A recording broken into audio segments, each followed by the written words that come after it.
Bonjour, c'est Dermatodré. Je suis médecin dermatologue, je réalise des vidéos d'information médicale gratuites pour le grand public. Aujourd'hui, en ce contexte d'épidémie au coronavirus Covid-19, je vais vous expliquer comment pouvoir sortir de chez soi en toute sécurité et revenir en toute sécurité aussi.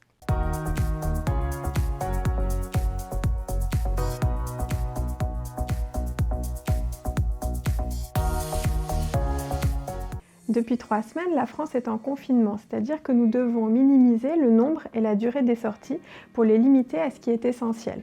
Mais quand on doit sortir quand même, il faut savoir toutes les étapes nécessaires pour se protéger et ne pas ramener de coronavirus sur soi. La première étape avant de sortir, c'est d'enlever tous les bijoux ou accessoires qui pourraient être des réservoirs de virus quand on revient chez soi. Par exemple, les boucles d'oreilles, la montre. Bien sûr, je garde le micro quand même pour la démonstration, sinon vous ne m'entendrez plus. Même si les beaux jours arrivent, il est conseillé de porter un vêtement à manches longues au cas où du virus s'atterrirait sur nos bras. Pour les mêmes raisons, il est conseillé de s'attacher les cheveux pour ne pas qu'ils traînent et ramènent du virus. Vous m'entendez bien là? Ça va? Vous pouvez également vous couvrir les cheveux avec un foulard que vous laverez au retour chez vous. Au sujet des gants, il y a deux possibilités. Soit vous gardez vos mains nues et dans ce cas-là, vous pouvez vous laver les mains régulièrement ou utiliser de la solution hydroalcoolique au cours de votre sortie. Soit si vous pensez que ce ne sera pas possible, vous pouvez utiliser des gants, soit en tissu et vous les lavez dès que vous rentrez chez vous, soit en latex à usage unique, mais dans ce cas-là, vous ne pourrez pas les laver. Dans tous les cas, quand vous portez des gants, il faut considérer que vos mains sont souillées en permanence et donc ne jamais toucher votre visage, ne jamais toucher votre téléphone, etc. Si vous avez des masques, vous pouvez aussi le mettre pour sortir. Il y a des masques chirurgicaux en papier à usage unique. Vous voyez qu'il y a marqué « Ext » de ce côté. Ça veut dire que c'est le côté extérieur à mettre devant. Et puis il faut qu'on puisse lire « Ext », c'est-à-dire avec le haut vers le haut.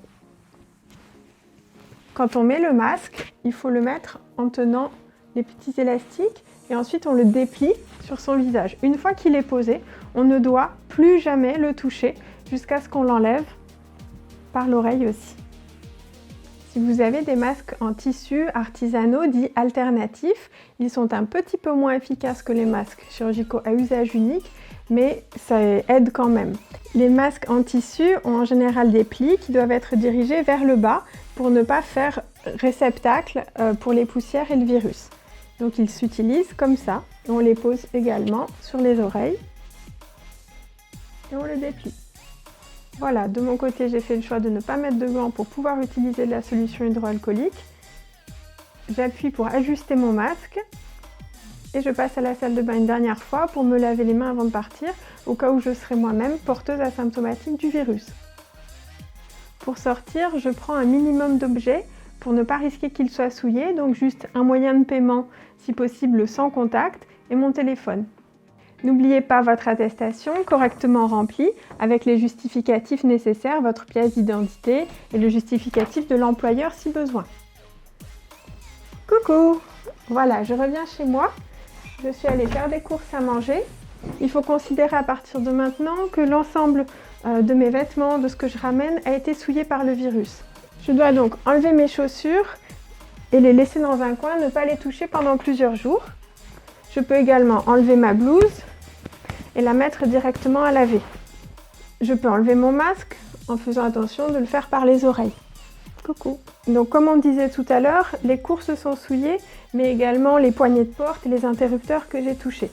Pour nettoyer, je peux prendre de l'alcool à plus de 70 degrés ou de la javel diluée si ce n'est pas directement en contact avec les aliments. Et on peut donc nettoyer tous les contenants d'aliments qu'on ramène. Et également les poignées de porte et les interrupteurs. Après tout ça, je peux aller à la douche, me doucher entièrement, shampoing inclus, pour enlever les quelques particules de virus qui auraient pu se déposer sur ma peau. Si je ne peux pas me doucher tout de suite, au moins je me lave complètement les mains 20 secondes avec du savon comme d'habitude. Merci pour votre attention, j'espère que cette vidéo vous aidera à acquérir les bons réflexes pour vous protéger quand vous devez sortir. C'est en étant tous très sérieux sur les gestes barrières, la distanciation sociale, l'hygiène des mains et des surfaces que nous pourrons éliminer rapidement ce virus et reprendre rapidement une vie normale. Vous pouvez poser des questions en commentaire, ça se fait tout en dessous de la vidéo et je vous répondrai le plus rapidement possible. Je vous dis à dans quelques jours pour la prochaine vidéo, chaque dimanche soir. À bientôt!